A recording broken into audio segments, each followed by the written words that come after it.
ലോകത്തിലെ ഏറ്റവും വലിയ പൂങ്കുലയാണ് ശവപുഷ്പം എന്നറിയപ്പെടുന്ന ടൈറ്റാൻ ആരം. വിദേശ രാജ്യങ്ങളിൽ മാത്രം കാണപ്പെടുന്ന ഈ പൂങ്കുല ഇപ്പോൾ ഇടുക്കി രാമക്കൽമേട്ടിൽ എത്തിയാലും കാണാൻ സാധിക്കും. ഇതോടൊപ്പം ലോകത്തിലെ ഏറ്റവും വലിയ ഒറ്റപ്പൂവായ റഫ്ലേഷ്യ അർണോൾഡിയെയും കണ്ട് പരിചയപ്പെടുവാൻ സാധിക്കും.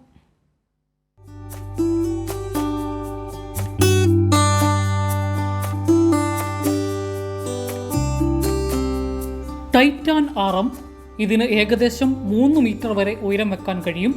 ടൈറ്റാൻ ആരം ഇന്തോനേഷ്യയിലെ സുമാത്രയിലെ മഴക്കാടുകളിൽ നിന്നുള്ളതാണ്. ഇവ വളരെ അപൂർവമായി മാത്രമേ പുഷ്പിക്കാറുള്ളൂ. സാധാരണയായി 7 മുതൽ 10 വർഷത്തിലൊരിക്കൽ മാത്രം. പൂങ്കുല ഏതാനും ദിവസങ്ങൾ മാത്രമേ നിലനിൽക്കൂ. ശവപുഷ്പം എന്നും ഇത് അറിയപ്പെടുന്നു. കാരണം ഇത് വിരിയുമ്പോൾ ചീഞ്ഞ മാംസത്തിൻ്റെ രൂക്ഷമായ ഗന്ധം പുറപ്പെടുവിക്കുന്നു. പക്ഷേ നമ്മുടെ ഇടുക്കിയിലെ ഈ ഭീമൻ പൂങ്കുല സുഗന്ധമാണ് പരത്തുന്നത്. അതിന് കാരണം ഇത് മനുഷ്യനിർമ്മിതിയാണ്. പ്രിൻസ് ഭുവനചന്ദ്രൻ എന്ന കലാകാരനാണ് ഈ അപൂർവ കലാസൃഷ്ടി നടത്തിയിട്ടുള്ളത്. 3 മീറ്ററോളം ഉയരത്തിൽ തകിടും തുണിയും മറ്റും ഉപയോഗിച്ചാണ് സൃഷ്ടി പൂർത്തീകരിച്ചത്. ഞങ്ങളിങ്ങനെ പയ്യനുമായിട്ട് TV കണ്ടുകൊണ്ടിരുന്നപ്പോഴേക്കാണ് ഇതിനെക്കുറിച്ച് കണ്ടത്. അപ്പോൾ അവനാണ് എന്നോട് ഇങ്ങനെ ചോദിച്ച സംഗതി, ഇത് നമ്മുടെ ഇന്ത്യയിൽ ഉണ്ടാകത്തില്ലേ, അങ്ങനെയാണ്. എന്നാൽ ഇന്ത്യയിൽ ഉണ്ടാകാത്ത ഒരു സാധനം കുട്ടികൾക്ക് കാണാൻ വേണ്ടിയാണ് ഞാൻ അങ്ങനെ ഒരു സാധനം ഉണ്ടാക്കിയത്. ഇനി ലോകത്തിലെ ഏറ്റവും വലിയ ഒറ്റപ്പൂവ് കൂടി കാണാം.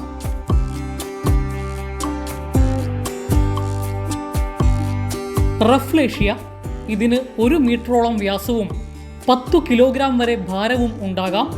ഇവ ഇലകളോ തണ്ടുകളോ വേരുകളോ ഇല്ലാത്ത ഒരു പരാത സസ്യമാണ്. ഇതും അതേ പകിട്ടോടുകൂടി തന്നെ പ്രിൻസ് നിർമ്മിച്ചിട്ടുണ്ട്.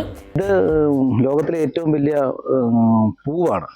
അതായത് ഒറ്റപ്പൂവായിട്ട് വരുന്ന പൂവ്. ഇതിന് തണ്ടോ ഇതൊന്നും ഇല്ലാത്തൊരു സൈസ് പൂവാണ്. എന്തുകൊണ്ട് ഇതും കൂടെ ഉണ്ടാക്കിയേക്കാന്ന് വിചാരിച്ചിട്ട് കുട്ടികൾക്ക് കാണുമ്പോഴേക്കിന് ഏറ്റവും വലിയ പൂവും പൂങ്കുലയും അവർക്ക് പരിചയപ്പെടുത്താൻ വേണ്ടിയാണ് ഇങ്ങനൊരു സൃഷ്ടിയും കൂടെ ഉണ്ടാക്കി. ഇതും ഇരുമ്പ് ചട്ടി ഷീറ്റുകൾ ഇരുമ്പ് തകിടിൽ റെഡിയാക്കി എടുത്തിട്ട് അകത്ത് അതിൻ്റെ ആ തവര ഇതള പോലുള്ള ഒരു ഇതുണ്ടാക്കി.